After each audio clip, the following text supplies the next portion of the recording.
Hello. We are taking a road trip today. We are going to be going to Salida, Colorado, which is like a little bit southern. It's kind of like southeastern, but kind of in the middle. It's west of Pueblo. That's all I know. There is a fiber festival going on and I'm so excited. I've never been to a fiber festival ever in my life. So we decided to pop on over here. It's like 2.5 hours away from Denver and I'll film a little bit so you'll be able to see what's going on. I'm not really sure what to expect. I just know that I really want a beverage and maybe a little bit of food and to touch some yarn. That's what I'm really excited about. So I will see you next when we get there.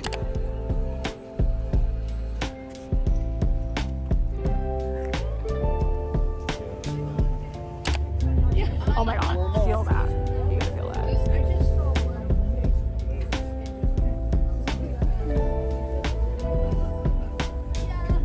This color.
Alright, so we went through the fiber festival and it was really, really cool. Beautiful fibers, so much wool, really cool weaving things, a lot of alpaca, which feels so good. It's like the softest stuff ever. I'm obsessed with alpaca and I truly wish I could afford it, but I did not buy anything at the festival because everything is so expensive. $20 to $30 or more per skein. And if you really want to make anything like a garment, you need like 6 or more skeins. So that adds up and I cannot be buying like 8 skeins of $30 yarn. So it was really nice to go to. It was my first fiber festival ever and it was nice feeling everything, looking at some local yarn brands and dyers around the area. And we walked up and down the main street, which I think is like Street F. And we went into this place, Colorado Wool Company, Artisan Studios gift shop. And it was so freaking cool. They had a wall of yarn, which of course love. So pretty,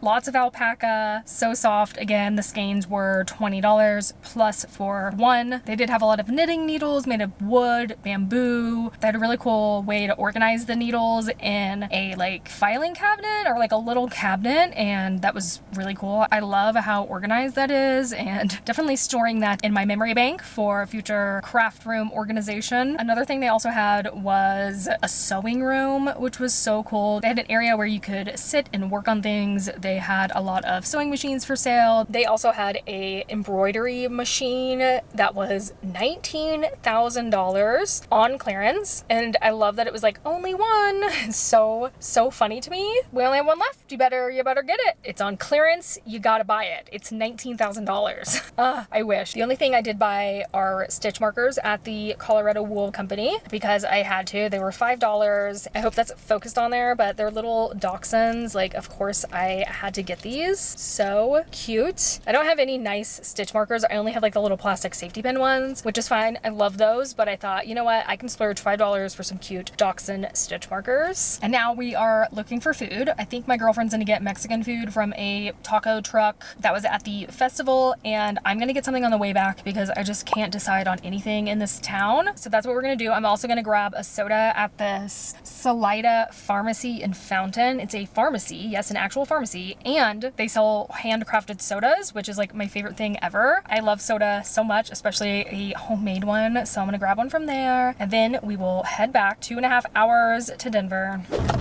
Here's my soda. I got a, I think, cherry limeade or a cherry something or other, cherry lime something, and I'm gonna taste it for the first time. Oh yeah, yes, so good.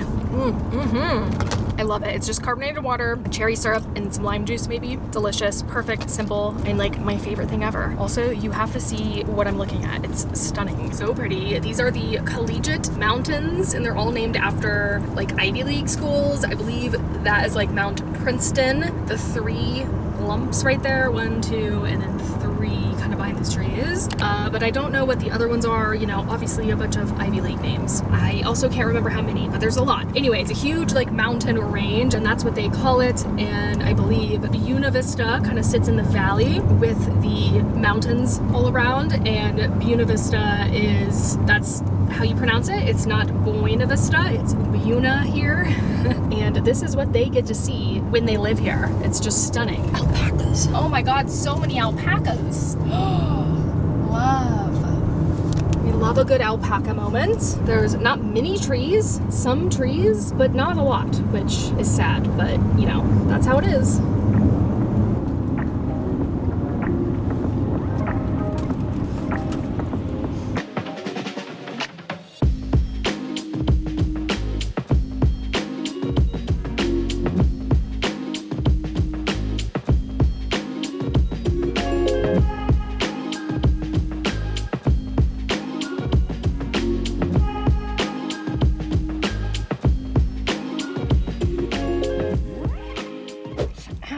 We have a cucumber, yay! I don't have clippers on me. Ugh, maybe I'll just go tomorrow and pick it up.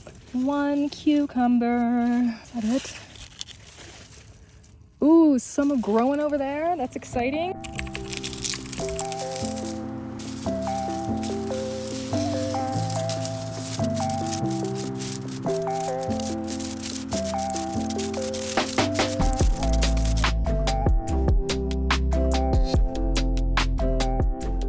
Okay, here's the deal. I have onions to trim, and I have a lot of plants to get rid of out here on the balcony. So I'm gonna trim up these onions. I'm gonna store them in this red mesh bag. I don't know how many will fit, but that is my solution right now. I really, truly have no other solution. So this is what I'm gonna store them. They look so good, these onions. They're perfectly cured. The necks and stems are dry, very dry. I really don't see any fresh onion skin. It's mostly all dry. I think totally dry. I don't know how long I cured them for. It was very long until the stems were just super dry. I think they are good enough, which is great. So I'm gonna trim the neck. It said 1 inch above the onion. So I think right there.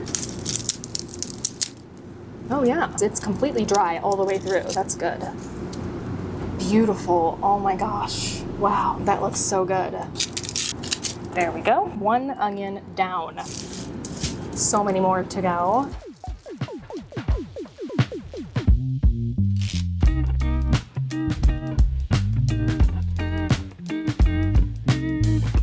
Here we go. Look at that. Wow, they pretty much all fit, which is great. I'm also gonna weigh these when I go back inside, but I wanted to show you a few. This one was so stunning, like the color. I hope you can see that. Same with this one, like yellow, bronze. Oh, so beautiful. This one I found weird. It has like a hole in it and like a circle around the hole. I didn't want to mix this in with the rest of them, so I might just take this inside and cut it open, see what's in there, but I'll still weigh it and I'm sure it's still usable. Wow, pretty good here.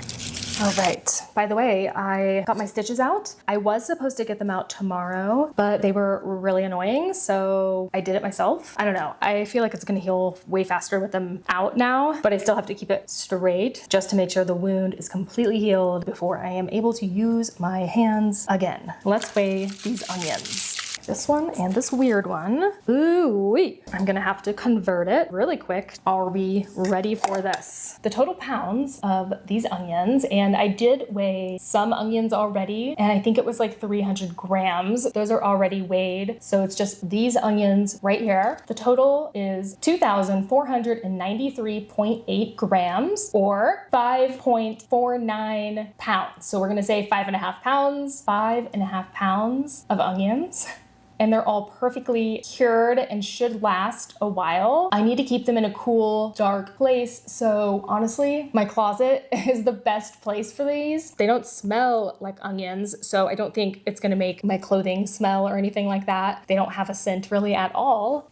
Yeah, no scent, so I'm not worried about that. I just want to make sure they last for a while. I think a milk crate would be better, or maybe another mesh sack like this and just divide it up. But this is what we have, so we'll see how it does. This is my first year ever growing this large amount of onions. This year I intentionally planted a lot of onions to cure and store them at the end of the season, which is exactly what I did. So I'm so glad that I got something. And of course, next year we gotta hope for even more. Of course. So much more. I'm so excited. And now I gotta go clean the patio. So this is what's going on out there. They need to go around and power wash. So I have to get everything off of my porch, like everything. And I'm so glad that they're doing it now, which is kind of the end of the season rather than in the middle of summer or something. So my goal is to rip out anything that's dead and just get rid of that. And the table I'm gonna have to bring inside. My goal today is just to get rid of the dead plants out there and to just clean it up and get it ready for, you know, end of season, winter time, all that. I do have a few plants I would like to overwinter, so those kind of have to be outside right now. I don't think I can even bring them inside. I don't know how that would work. So yeah, let's go do that.